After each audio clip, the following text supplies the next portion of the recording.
Hey everyone, welcome to this workshop about AI and marketing. My name is Nicole Willett, and I see all these new tools coming out, and I've never obviously done a presentation about them. And I also am mostly seeing tutorials online about things like how to, use this specific tool or do this specific thing. And I haven't seen any that are sort of overall an approach to AI because let's face it, the tools are going to change. That doesn't mean that we can't start thinking of a strategy now. And as the tools change, we can just hop from website to website and still use our same approach. So this is the only sales slide in the whole presentation, which is to say, my name is Nicole Willett. Some of you who signed up, I don't know, which is cool. I've been working in marketing for 15 years. I've had my own company starting in January of 2008. So I've been doing this for a really long time. If you want to learn more about me, there's over 1,800 entries on the blog. It's a 16-year-old blog, so there's just a lot back there. If you want to lightly keep in touch, we have a monthly email newsletter. And if you go to that page that's linked, you'll see, past issues of the newsletter. So you can kind of see what you're getting into. I do a lot of content on YouTube. And also anybody who wants to can book an exploratory call. By the way, all these are links that work and you'll get the PDF with the recording so that all these things will be clickable and all of that. So I've been doing this for a really long time. I've worked with hundreds of clients from solopreneurs wanting to DIY their marketing to multi-million-dollar corporations, literally. And it's I've seen marketing from a lot of angles. So I am always happy to learn about people's businesses and look at their stuff and think about their marketing from their situation. So don't feel free to reach out. Now, I want to talk a little bit about AI and AI versus automation. I think up until I prepared this presentation, sort of use them interchangeably. They are a little bit different, but they definitely work together. And I want to talk a little bit, it's not all rainbows and unicorns. There is some genuine drawbacks to AI. And as long as we know what they are, we can obviously manage for them. And obviously, we're going to spend a bulk of the presentation talking about how you can use AI in your business. Now, as I was going through these tools, because I wanted to find more tools than just ChatGPT, because while that's a useful tool, there are people who submitted questions about selling products online. So I was like, okay, product photography, making that more interesting. Someone else submitted about sort of writing a children's book or a longer form piece of content. Somebody else was asking about art creation versus sort of branding and marketing creative materials with AI. And so as I was going through the tools, I kept getting mixed up like, okay, which one's this is the image one, this is the short form copy run. So what I ended up doing is in the title of each of the tools, I wrote them in the color of the thing that they did so that I could visually organize them. So again, this is my first time presenting on this topic. So we'll see if this makes it to a final round of this presentation, at a later point. But I sort of organized them by the kinds of things these tools do. Now, as I mentioned, the tools I think are going to change, or they're going to, increase in capabilities over time. But no matter if they change, the idea with this presentation is that you're sort of ready for all this. So there's a little something for everybody. So hopefully there's one or two things for you. That's the goal. So just so that we're all on the same page, AI is artificial intelligence, and it's a simulation of human intelligence processes by machines. So the idea is that AI feels realistic because it mimics human speech patterns, right? And in language. And also it can learn over time. So it can actually get better at doing its job, like people can, right? So this is the working definition I liked the most. There's other ones out there. And to just kind of distinguish lightly between automation and AI, automation refers to like doing, a task or process, ideally doing it automatically in exactly the same way, making things more efficient. So for example, if you wanted to automate an email marketing campaign so that someone signs up for your list, they get a welcome email, and then 3 days later, they get another email. Obviously, if I join your list today, and someone else joins your list next Thursday, those, emails have to be timed differently, and you don't want to be having to track that. So that's something that you can automate. Now, there's no AI involved because there's no learning or anything like that. An AI example of an email marketing campaign might say, okay, you sent these emails, and what we're going to do with AI is analyze the emails that this person A has opened. And what we're going to do is we're going to send them a follow-up email based on the previous email subjects that they've opened. So they might get a slightly different email than person B who opened a different series of emails. So we can have it make intelligent decisions, but oftentimes AI and automation can work together. And what I wanted to do is just do an example exercise. That's something I think is applicable to a lot of people who might be watching this, which is let's generate some social media content. And so I was thinking like a popular kind of content that you see a lot of people do is like quotes, right? Like sort of, and they could be inspirational quotes, but they could also be quotes related to your industry. So what I'm going to do is use ChatGPT to generate some quotes, and I'm going to automatically import them into Canva and have it make a series of images. So I have instructions here on the slide of how to do this, but I thought I would just sort of show it live. So when you open ChatGPT, you make an account, and basically anything I've ever searched or done is in this sidebar on the left as I'm scrolling. But what I'm going to do is I'm going to have it write 50 quotes about marketing from marketing experts and limit these quotes to 200 characters, including citing the source. Hold on. 1 second. I was worried this was going to happen. Okay, phew, it's going to let me. Okay. Sometimes it gets overloaded. It's full and it won't let you run something. So generate 50 marketing quotes from marketing experts with a maximum of 200 characters, including quote citation. I literally ran this a while ago to just make sure it was going to actually work. But as you see here, it's literally pulling up quotes. Now, obviously, not all these quotes are necessarily going to be relevant, but I'm going to sort of decide on that later on. But, you can see something like this. It would take me multiple hours to do something like this if I was going to, right? I'd find blogs with marketing quotes in them. I'd copy and paste the relevant ones, maybe into a spreadsheet or something like that. But this gives us, all right, a Woody Allen quote. Okay, random. It's funny because I did the same thing earlier and obviously with a slightly different prompt. And it's giving me, it gave me the Jay Baer quote about content is fire, social media is gasoline. I saw that one before. That's kind of a memorable one because it's, short and everything. But what it's going to do is it's going to pull all these in. And then what I can do, and I can just say like, stop generating. I'm just going to take these 19 because I just wanted you to see how fast it worked.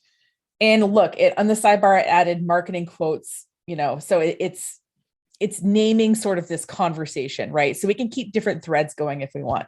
So what I'm going to do is I'm going to copy this, and you can do this one of two ways. Basically, the software we're about to use, it wants a CSV file, which is comma separated value. It's like a simplified spreadsheet. So one way I can do that is I could just paste it into a spreadsheet and then download it as a CSV file.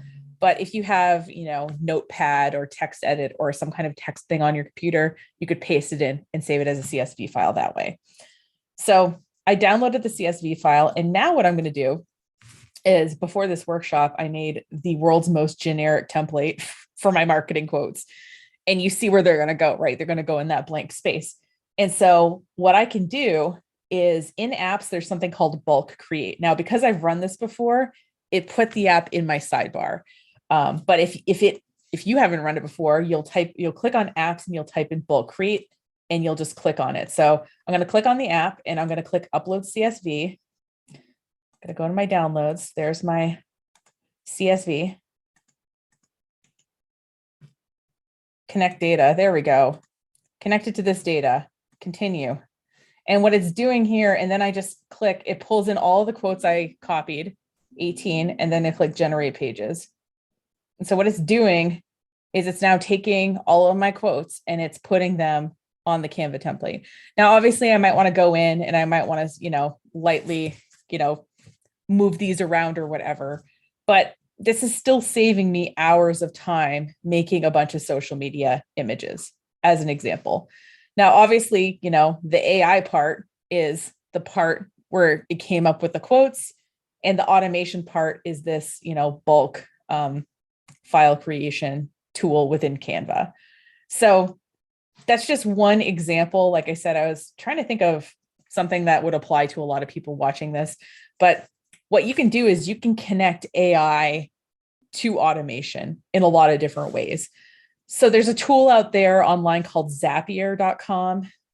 There's also a similar tool called If This Then That. And what it does is it connects different kind of websites to each other. So for example, if you want to make it so that when you upload a YouTube video, it automatically creates a blog post, you say, okay, use the input of YouTube in the output of blog posts. And obviously you have to give it some more information so it connects those two things together. But as you see here, ChatGPT has over 5,000 apps that it integrates with already. And I think we're just going to keep seeing that number go up. So there really is a way for automation and AI to work together. I think the part most of us don't understand, though, is the AI part. At least I didn't before I really started prepping for this presentation. So, a little bit more about AI. The ChatGPT has passed a medical exam, a law exam, and a business exam. And right now we're seeing big tech companies. So Microsoft owns ChatGPT, and there's other companies like Google is scrambling to come up with basically something like ChatGPT for itself. And a lot of companies are investing in these tools right now. And in addition to these large companies investing in programmers and all these things for these tools, there's also different tools that are working off of the frameworks created by these tools. So for example, there is a tool called Tome, and it's a presentation software. But what it does is it uses ChatGPT to generate the text of the presentation and DALL-E 2 to generate the images for the presentation. So let me just show you. By the way, we're going to go over these examples in a little bit more detail, but let me just, I think I made an account. Maybe I didn't. I thought it was going to let me just make the account. 1 second. Back. Oh, it opened a new tab. I hate it when it does that. So so basically you type in your prompt. Oh, come on, let me just try it. Yes, let's try it. Oh, you want me to log in? Fine. I'll log in with Google. That's what you want me to do anyway. Okay. So I can pick my template if I want, or I can just hit create and I can just write what I want the presentation to be about. So I might say, create a presentation about the differences between renting an office versus renting a co-working, joining a co-working space is more the right prompt. Joining a co-working space and why a co-working space is a better option for small businesses. A very self-serving presentation. So what it's doing right now is it's using ChatGPT to generate the text and an outline. And it's going to use this DALL-E program to generate images that go with the text. So it's just running and thinking about its life. And there we go. Yeah, so good question about quotes being public domain. So if somebody publicly says something that is kind of public domain, and you can totally freely use them. Now, if I started quoting like large passages of their book or something like that, that's different. But like a one sentence thing about marketing is something a lot of people are doing. But as you see here, it's pulling together this presentation about renting an office versus joining a co-working space, why co-working space is better, and it's making this presentation. Now, what I can do, right, is I can edit this presentation. Like I can change the theme, I can change the text on it or whatever, but it gives me a starting point. And the thing is, this isn't its own, it's its own tool, but it's using ChatGPT for the text and this DALL-E thing for the image creation, and it's putting them together. And I think we're going to see a lot of companies using these different AI models as frameworks and creating whole new things like this presentation software does. So point being is that, I think stuff is going to keep changing pretty quickly. I was changing these slides daily this week as I was preparing for this presentation. By the way, this was filmed on February 18th at noon Eastern Standard Time. So just putting a timestamp on it in case people are watching this information a week from now and saying, oh, that's not true anymore. I think most of this will be true for the most part. Now, I do want to talk about the AI drawbacks, and these are the bolded drawbacks, in my opinion. So these, to me, are the more bigger deal parts that are, something we need to consider with AI. And the first is that obviously these technologies are owned by big companies. They're being created by big companies. Now, anytime we use a tool from a big company, so for example, if we put Google Analytics on our website, it's tracking website data and giving it to Google, right? And I don't know, I forgot what the stat is. I think 20 or 30% of websites have Google Analytics on them. So that's obviously a lot of data for a company to have. So we get a free tool as a small business. The big company gets data that they can use to sell us stuff, develop their own products, whatever they're using it for. So it's just important to know that, yeah, I'm acknowledging that big companies own these AIs, and that's something we should be thinking about. The second thing is, I think no matter when we went to school, we learned the concept of garbage in, garbage out, right? I know when I was in high school, like graphing calculators were like getting really big and cool. And the teachers were worried that we would cheat using the graphing calculator. But if you've ever used a graphing calculator, you know that part of getting the right answer with the graphing calculator is typing it in correctly. And so the same with AI. So what I just typed into ChatGPT to get, those marketing quotes is called a prompt. So I have to tell the AI what to do so that it can give me something, right? So what we need to do is give the AI proper input so that it does its job well. And that's part of what we're going to talk about today, is how to give it a good prompt, because it's definitely key for getting results that you want. The other thing is that currently copyright law is really unclear as to who owns the content generated by AI, right?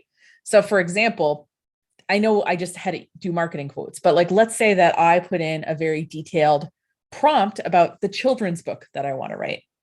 So I had to give it very detailed instructions, right? I had to think through it and give it the correct instructions, right? But the AI actually produced it. So who owns it? And there's a really interesting court case. And by the way, when I found a resource that I used in this presentation, I just linked it in the last slide and I called it resources.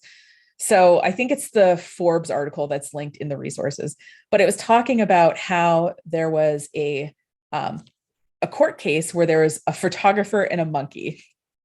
So the photographer set up this shot, obviously brought the equipment, set up the shot. The monkey took the picture. And so the court case was like, okay, who owns the picture? Is it, the monkey took the picture, but without the resources of the photographer and the knowledge of the photographer, it wouldn't have existed, right? So to me, these technologies are moving at such a fast rate and the law is not keeping up with them. So copyright law is unclear about who owns AI. So in my opinion, what I would do is I would use AI for things that I do not want to copyright. So for example, if I want AI to help me write an email, my emails aren't that great. I'm not going to copyright them. You know what I mean? Like if I want an AI to help me generate ideas, if I want it to find things like in the public domain, that's all fine. It's when I want to start creating something more specific that I want to own that I don't think I am entirely clear with who owns what's created in AI. Again, there might be some court cases or some laws that come on the books that clarify this, but right now it's a bit of the Wild West out there. So I would just, as a business owner, proceed with caution. And then obviously these models have, right, they're learning and they're human learning. So they have biases.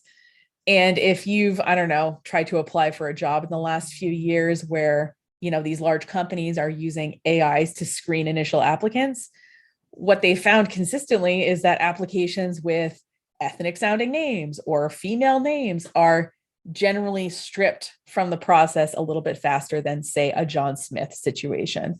So if we know that there might be biases in what's being put out going in, I think that that's important to know. Now, these other drawbacks, I didn't bold them, but I still think it's something to like know about, right?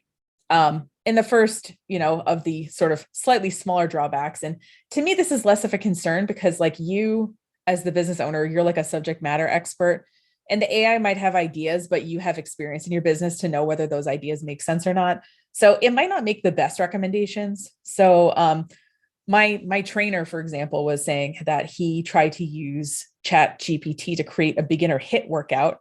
That's high intensity interval training. And what it spit out was, he was like, it gave some advanced exercises. So I've been working with him almost a year now. And he said, I wouldn't even give you two of these exercises. And you've been working with me for almost a year. So point being is that it might make recommendations. And as the subject matter expert, you might say, well, technically, this move is part of a hit workout, but like, I'm not sure if I'd recommend it to a beginner, having worked with, hundreds of clients in my personal training business. So just understand that even if it gives you a recommendation, like if it doesn't pass the gut check, like obviously don't use it. I know that's common sense, but it's given some interesting answers to some things. The other thing is that AI is not equal to free. So ChatGPT is free, but I don't know if you noticed it. There was a little new tab that had ChatGPT Plus. So as I mentioned, while I was working on that, it like made me reload it to be able to put the prompt in. So sometimes ChatGPT gets over capacity and it'll say like, oh, you can't use our software because we're over capacity. And so what they're offering now is ChatGPT Plus, where you can pay $20 a month and it will always be open to you. So as a paid person, you'll always be able to use it, right? So I think when this tool, this just came out, the Plus just came out like last week or 2 weeks ago. So that's very new. But most of the tools I'm going to show you today have what's called a freemium model, which is that they'll let you create something for free or a limited amount of somethings for free, or have a free trial and then you pay for it. And they're all like around that kind of $10 to $20 a month range. But if you think about it, if some of these tools will save you a couple hours a week or something, and you're only paying $20 a month for them, and you freed up 8 hours of your time, well, obviously that is probably a pretty worthwhile trade. So the tools aren't necessarily free to use because it does take resources to maintain them. But at the same time, if you think about the time you're saving and all that, like it's totally, I think, worth it. Google came out with an update at this past summer to its algorithm. And I think it sort of saw the writing on the wall a little bit, because one of the things it put into it was that it is looking for original content. So it doesn't want a bunch of like, I think we've all seen articles that were clearly written, like really basic stuff, clearly written for search engines. And Google's like, no, we want like a human voice. We want original content. So we obviously want to use these tools to maybe help us draft something or help us outline something, but we have to put our ultimate human touch on it so that it is original content that we can copyright, and that tools like Google that are looking for, AI or computer generated stuff aren't going to be, tripped out by. We want to get that search engine and other benefits from original content. There might be a timestamp on the information. So ChatGPT, for example, at the beginning, it says, that it only knows stuff up until the year 2021. So if you asked it about, the Super Bowl or something, it wouldn't, this year's Super Bowl outcomes, it wouldn't necessarily know anything about it. So there can sometimes be limits to what it knows in terms of, what data that it's able to access to give you answers. And then, basically AIs can't fact check. They can't do original research. And obviously, since they're not alive, they can't provide lived experience. So there are certain holes in what it can provide you. And again, as long as we know this going in, obviously we can manage around them. And then I thought I would link a couple of tools that help you test if content was AI generated. Obviously, schools are struggling with this right now and trying to figure out like, okay, this tool exists. How can, we as educators make sure that our students actually, know the information in the essay they're submitting. So I think that there'll be more and more of these tools that will show us when something is AI generated. Will people care? I don't know. I saw a report, and I think I linked it in the, or there was an expert that said that up to 90% of content will be AI generated by 2023 online, which sounds crazy to me, but the question is, will people care? If I'm watching a news report and there's someone talking on the screen, will I care if that is a real person or if that's an AI robot reading a script? I don't know. And I think until we live this technology a bit, it's hard to tell if we're going to care or not as a society. But there are ways you can check, and I think there'll be more ways you can check if something was AI generated going forward. And if you want to read a real lightly dark article about this, I linked this in the I linked this below. Basically, these people were having fun with asking Chat GPT to be critical of itself. And what happened is, I guess, it got angry and it really doubled down, when people were like, well, isn't there downfalls based on this research? And the chat model tried to, well, this person isn't credible. It was funny. It was very official about being like this, but I thought the summary comment was great. I like the way that it doesn't admit it's wrong. It doubles down and then it starts to attack the person questioning it. It's very human, really. So point being is that obviously ChatGPT can't be critical of itself, and any AI model can't be critical of itself. But that's a really interesting article, like I said, if you want to go down the rabbit hole part of it.